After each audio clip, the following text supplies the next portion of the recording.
ఓం గం గణపతయే నమః. మహాసరస్వత్యై నమః. శ్రీరమాసహిత సత్యనారాయణ స్వామినే నమః. మనం ఇప్పుడు వ్యాసప్రోక్తమైనటువంటి స్కాంద మహాపురాణంలో రేవాఖండే శ్రీ సత్యనారాయణ స్వామి యొక్క వ్రతకథని ప్రథమ అధ్యాయాన్ని ఇప్పుడు మనం తెలుసుకుంటున్నాం.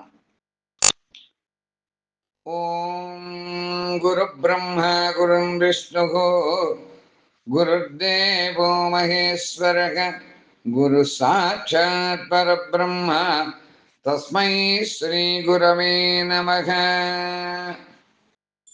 శుక్లాంబరధరం విష్ణుం శశివర్ణం చతుర్భుజం ప్రసన్నవదనం ధ్యాయేత్ సర్వవిఘ్నోపశాంతయే. అజ్ఞానతిమిరాంధస్య జ్ఞానాంజనశలాకయా చక్షురున్మీలితం యేన తస్మై శ్రీగురవే నమః.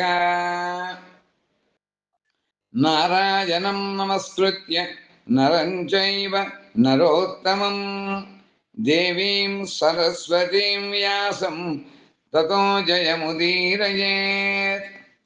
భగవంతుడును సర్వదేవతా స్వరూపుడును అంగదేవతలతోటి పరివార దేవతలతోటి కూడా రమాదేవితో కూడా కూడి ఉన్నటువంటి వాడు అయినటువంటి ఆ సత్యనారాయణ స్వామిని మిక్కిలి ప్రీతి వహించి మిక్కిలి ప్రసన్నుడై వరమలిచ్చుగాక అని వారిని మనం ప్రార్థన చేస్తున్నాం.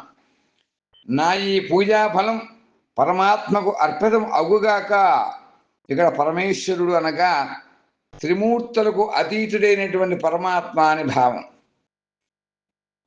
అజ్ఞానం అనేటువంటి చీకట్లు కమ్మి కళ్ళు మూసుకుని పోయిన వారికి జ్ఞానం అనేటువంటి అంజనం అంటే ఒక కాటుక, అది ఔషధం అన్నమాట, అందించి కళ్ళు తెరిపించేటువంటి సాక్షాత్ గురుదేవుడికి నమస్కారము అని చెప్తున్నాం.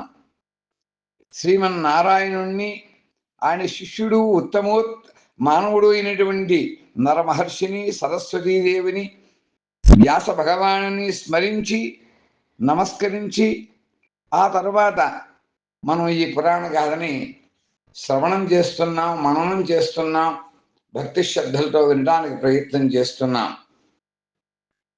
ఇప్పుడు ప్రథమోధ్యాయ సత్యనారాయణ వ్రతకథాయాం ప్రథమోధ్యాయ. ఏకదా నైమిషారణ్యే ఋషయః సౌనకాదయః ప్రప్రచ్ఛురాగతం సర్వే సూత పౌరాణికం ఖలు. ఒకానొకప్పుడు నైమిషారణ్యంలో సౌనకాది మహర్షులు కూడా సత్రయాగం చేస్తూ ఉన్నారు. సకల పురాణవేత్త అయినటువంటి సూతుడు ఆ యాగం చూడడానికి వచ్చారు. ఆయన చూసినటువంటి సౌనకాది మహర్షులు యాగం యొక్క విశ్రాంత సమయంలో ఇలా ప్రార్థన చేశారు. ఓ సూత మహాముని, కలియుగం రాబోతోంది, అందుచేత అప్పటి ప్రజలు పాపాత్ములుగా ఉంటారు. వాళ్ళకు ఆయుష్, ఆరోగ్యం, శక్తి సామర్థ్యాలు, భక్తి శ్రద్ధలు, నియమ నిష్టలు, బుద్ధి బలం అన్నీ కూడా చాలా స్వల్పంగా మాత్రమే ఉంటాయి. పాపాలు, రోగాలు, పీడలు ఎక్కువగా ఉంటూ ఉంటాయి. మరి వాళ్ళకి సులభంగా అనారోగ్యాది బాధలు ఎలా తీరుతాయి, వాళ్ళ కోరికలు ఎలా తీరుతాయి, వాళ్ళు ఆనందంగా సుఖంగా ఎలా ఉండగలుగుతారు? అందు నిమిత్తం ఏదైనా కూడా సులభమైనటువంటి వ్రతం ఉన్నదా, లేదా అంతకంటే కష్టమైనదైనా మరీ కష్టముగా అనేటువంటి తపస్సు ఏదైనా ఉందా? ఆ వివరములన్నీ కూడా పూర్తిగా తెలుసుకోవాలనేటువంటి కుతూహలంతో అనుకుంటున్నాను. నీవు సర్వజ్ఞుడైనటువంటి మహర్షివి కనుక నీకు తప్పకుండా తెలుస్తుంది. అందుచేత మాకు దాన్ని నీవు తప్పకుండా మా ఇందు దయ ఉంచి చెప్పవలసింది అని ఋషులందరూ కూడా ప్రార్థన చేశారు. అంత సూత మహర్షి ఈ విధంగా చెబుతున్నారు. ఓ మహర్షులారా, నేను ఏదో చెప్పడం దేనికి? పూర్వం ఒకప్పుడు దేవర్షి అయినటువంటి నారదుడు సాక్షాత్తుగా శ్రీ మహావిష్ణువుడి దగ్గరికి వెళ్ళాడు. సరిగ్గా ఇదే ప్రశ్న వేశాడు. అప్పుడు ఆ మహర్షికి శ్రీమన్నారాయణ స్వామి వారు ఏం సమాధానం చెప్పారో దానికి వివరంగా తెలియజేస్తాను. ఏకాగ్ర చిత్తంతో భక్తి శ్రద్ధలతో వినండి అని చెబుతున్నారు. ఒకప్పుడు నారద మహర్షి లోకాలను అన్నింటినీ కూడా అనుగ్రహించాలనే సంకల్పం చేత లోకాలని కూడా సంచారం మొదలుపెట్టారు. ఆ వరుసలో మానవ లోకానికి వచ్చారు. ఈ మానవ లోకానికి వచ్చేసరికి ఆయనకి పరిస్థితి అంతా కూడా అల్లకల్లోలంగా కనిపించింది. ఇది కలియుగం కావడం వల్ల ప్రజలందరూ కూడా నానా కష్టాలు ఇరుక్కొని జాతి సాంకర్యం పాలి అని దానివల్ల మరింత పాపాన్ని సంపాదించుకుని పాప కర్మల యొక్క ఫలితం చేట మరింత దుఃఖాలు పాలవుతూ ఉండడం ఆయనకు కనిపించింది. అరే, వీడికి సంకట పరిస్థితుల్లో ఈ దుఃఖాలు తొలగిపోయి ఏమైనా ఉపాయం ఉందా అని ఆలోచించాడు నారద మహాముని. ఏమి పాలిపోక సరాసరి విష్ణులోకానికి వెళ్ళారు. సకలలోక పరిపాలకుడు, విశ్వవ్యాపకుడు, విశ్వాత్మస్వరూపుడు, లోకసాక్షి, కర్మసాక్షి, లోకాత్మ అయినటువంటి శ్రీమన్నారాయణమూర్తి సాక్షాత్తు శ్రీ మహావిష్ణువుని అడిగాడు. ఆ ఉపాయం తెలుసుకుని లోకానికి అందజేయాలనేటువంటి అలా చేశాడు. అక్కడ ఆయనకు నారాయణుడు దర్శనమిచ్చారు. ఆయన తెల్లగా ఉన్నాడు. 4 చేతులు, ఆ చేతుల్లో శంఖం, చక్రం, గద, పద్మాలు, మెడలో తులసిమాల ఉన్నాయి. ఆ స్వామిని చూసిన నారదుడు ఆ దేవదేవేశుని స్తుతి చేయడం ప్రారంభించాడు. ఏ విధంగా అంటే, నమో వాంగ్మనసాతీత రూపాయ అమిత శక్తయే ఆది మధ్యాంతహీనాయ నిర్గుణాయ గుణాత్మనే సర్వేషాం ఆదిభూతాయ భక్తానాం ఆర్తినాశినే. నారదుడు ఏ విధంగా ప్రార్థన చేశాడు? ఓ దేవా, నీ రూపం వాక్కులకి మనస్సులకి కూడా అతీతమైందయ్యా. నీ శక్తి అమితమైనటువంటిది. నీకు ఆది మధ్యాంతములు లేవు. నిర్గుణ స్వరూపుడివి నీవే, సగుణ స్వరూపుడు కూడా నీవే. సమస్త ప్రపంచాలే కూడా మూల కారకుడువు నీవు. సకల భక్తుల యొక్క దుఃఖాన్ని పోగొట్టేటువంటి వాడువు నీవు. అట్టి నీ కొరకు నీ నమస్కారం చేస్తున్నాను. నారద మహామహర్షి ఆ విధంగా నమస్కారం చేశారు. ఆ స్తోత్రాన్ని విన్నటువంటి విష్ణువు ఇలా అంటున్నారు. భగవంతుడైనటువంటి నారాయణ స్వామి నారదంతో ఇలా అంటున్నారు. ఓ మహాత్మా, నువ్వు ఇక్కడికి వచ్చినటువంటి పని ఏమిటి? నీ మనస్సులో ఏమిటుంది కోరిక? అడుగు, నీకు కావలసిందంతా కూడా చెబుతా అన్నాడు. ఆ స్వామి సర్వజ్ఞుడు గనక, విశ్వాత్ముడు గనక, విశ్వసాక్షి కనుక ఆయనకి తెలియదా భగవంతుడికి ఈ సృష్టి స్థితింపజేసేటువంటి మహానుభావుడికి ఈ ప్రజలు పడేటువంటి కష్టములు ఆయన మనస్సుకు తెలుసు. అందుచేత నారదుడు ఆలోచనని శ్రీమన్నారాయణుడు గుర్తించాడు కనుక కావలసింది చెప్తాను అంటున్నాడు. అంతేగాని నీకేం కావాలో కోరుకో అనటం లేదు స్వామి. అంత నారద మహర్షి ఇలా అన్నారు.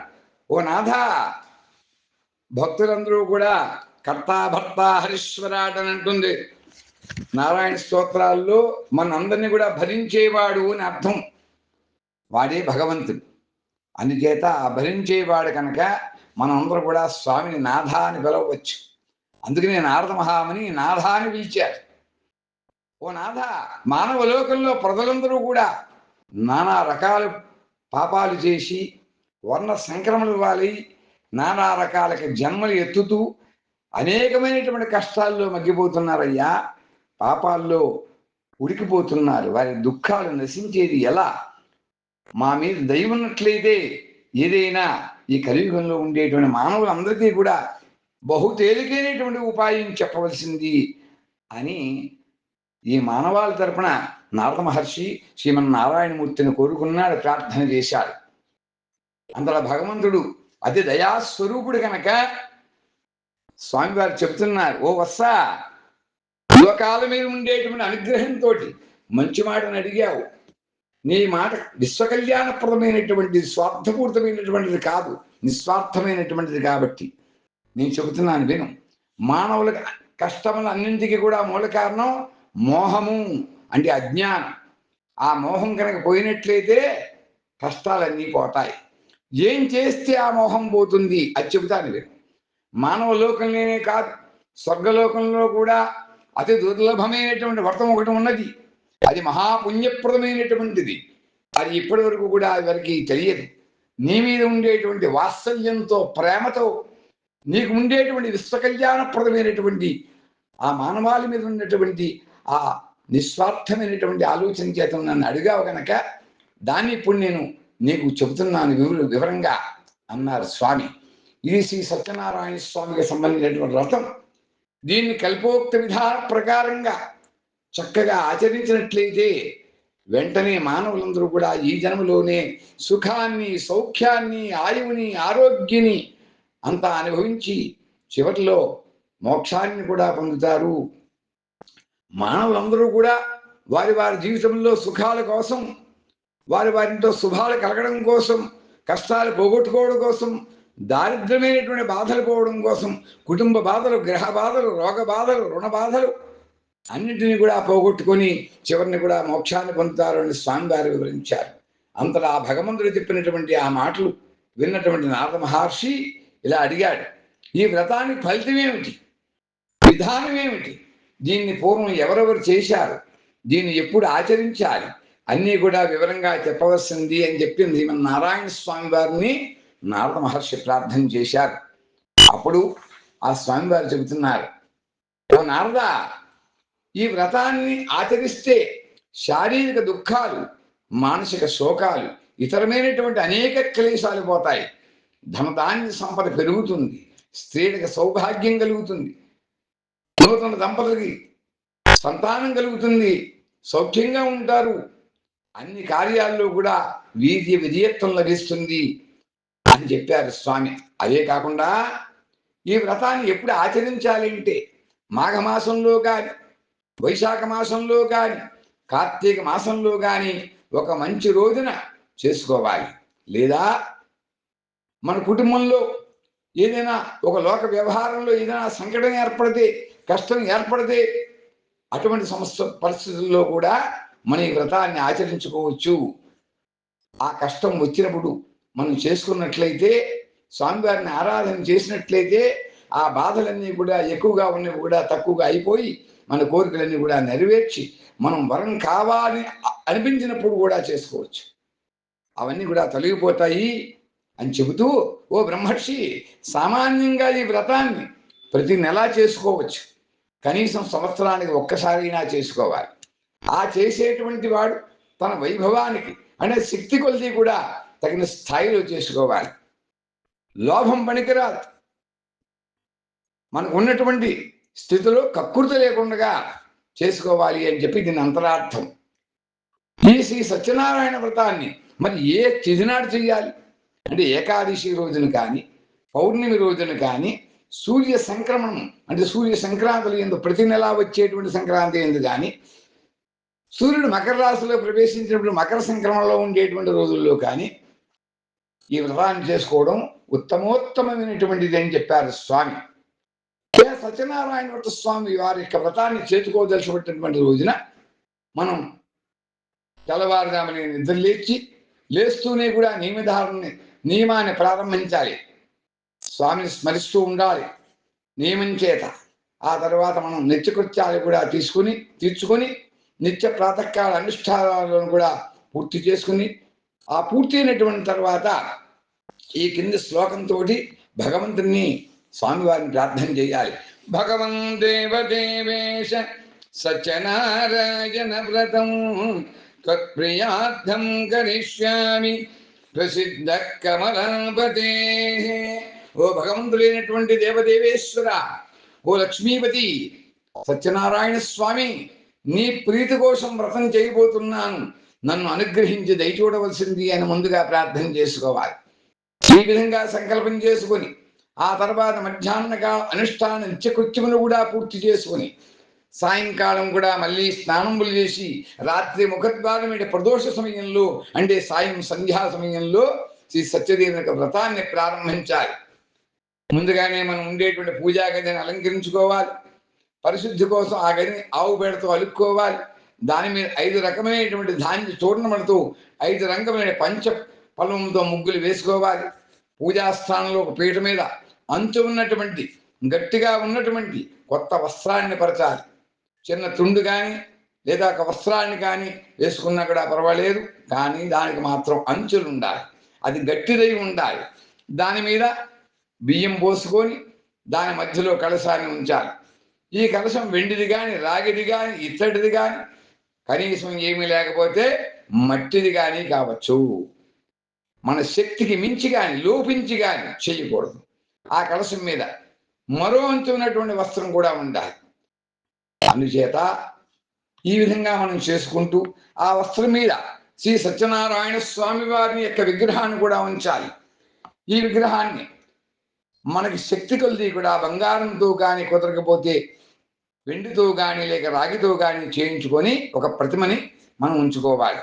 ఇలా చేయించి ఉన్నటువంటి ఆ విగ్రహానికి ముందుగా శుద్ధి కోసం పంచామృతంతో స్నానం చేయించి ఆ తర్వాత మండపంలో పెట్టి పూజించాలి.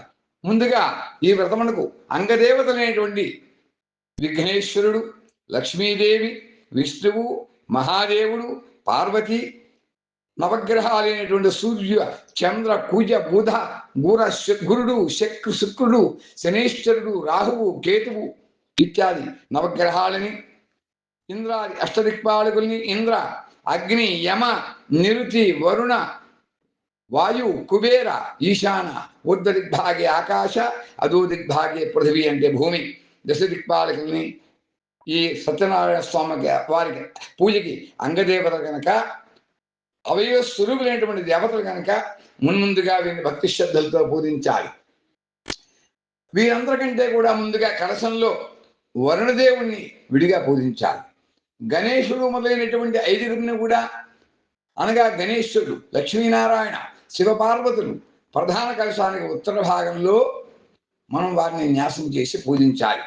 తర్వాత సూర్యాది నవగ్రహాలని కూడా కలశానికి పశ్చిమ భాగంలో దక్షిణం నుంచి ఉత్తరం వైపుకి ఒకే వరుసగా స్థాపన చేసి పూజించాలి.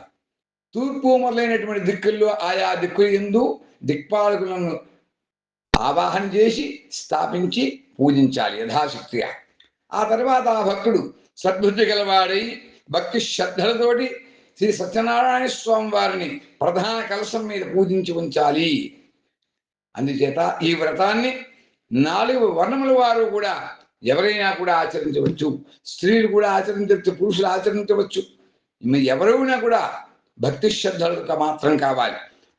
అంచేత మనం అందరం కూడా బ్రాహ్మణులు అయితే వైదిక మంత్రోక్తాలతోటి, మిగతా వారు పురాణోక్త మంత్రాలను కలిపి ఉపయోగించవచ్చునని చెప్పి శాస్త్రం చెబుతోంది. ఎలా పూజించినా అంతా కూడా భక్తి శ్రద్ధలు మాత్రం సత్యదేవుని మీద ఉంచి వారిని పూజ చేయాలి.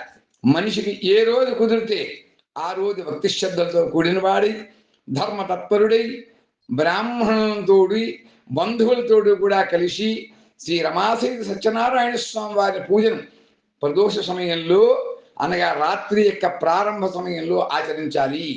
ఈ వ్రతంలో ప్రసాదంగా నైవేద్యం చేయడానికి ఒక మంచి భక్ష్యం, పిండి వంట తయారు చేసుకోవాలి. అది ఎలాగంటే అరటి పండ్లు, ఆవు నెయ్యి, ఆవు పాలు, గోధుమ పిండి, పంచదార, బెల్లం అనేటువంటి వాటిని ఒక్కొక్కటి కూడా బరువు ప్రకారంగా 1.25 వంతున సమపాలుగా ఉండేటట్లు తీసుకొని వాటిని అన్నింటినీ కూడా కలిపి భక్ష్యంగా చేసుకోవాలి. గోధుమ పిండి కనుక దొరక్కపోతే బియ్య పిండిని కూడా వాడుకోవచ్చు. అలాగే పంచదార బదులు బెల్లం, పిండి బదులు రవ్వని, గోధుమ రవ్వని వాడుకోవచ్చు. అంతేగాని మైదాలు కానీ ఇవన్నీ కూడా ఈ ప్రసాదానికి పనికిరావు అని వ్రతకథ చెబుతోంది. వ్రతకథని బంధువులతో సహా విని బ్రాహ్మణులకు తగినటువంటి దక్షిణ ఇచ్చి వారిని భక్తి శ్రద్ధలతో పూజించాలి. ఆ తర్వాత బంధువులకు, బ్రాహ్మణులకు ఆదరంగా ఆహ్వానం చేసిన వారందరికీ కూడా మన శక్తి కొలితే కూడా భోజనములు పెట్టాలి. ఆ తర్వాత స్వామివారి యొక్క ప్రసాదాన్ని తప్పకుండా ఈ చేసినటువంటి దంపతులు తీసుకొని తిని ఆ ప్రసాదాన్ని నిత్య గీతాదులతోటి స్వామివారికి సేవ చేయాలి. ఆ తర్వాత శ్రీ సత్యనారాయణ స్వామి వారిని స్మరించుకుంటూ మనం భజనలు చేసుకుంటూ ఆ స్మరణతోటే ఆ రాత్రంతా మనం గడపాలి అని చెప్పి చెబుతోంది.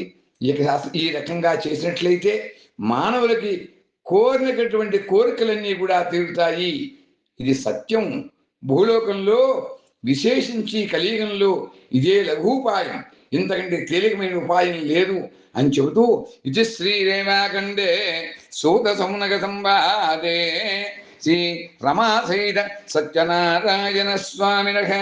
ఇది ప్రథమోధ్యాయేన స్వస్తి ప్రదాద్య పరిపాలయంతాం న్యాయేన మార్గేణ మహిం మహీషాః గోబ్రాహ్మణేభ్యः శుభమస్తు నిత్యం. లోకా సమస్తా సుఖినో భవంతు, సుఖినో భవంతు, సుఖినో భవంతు.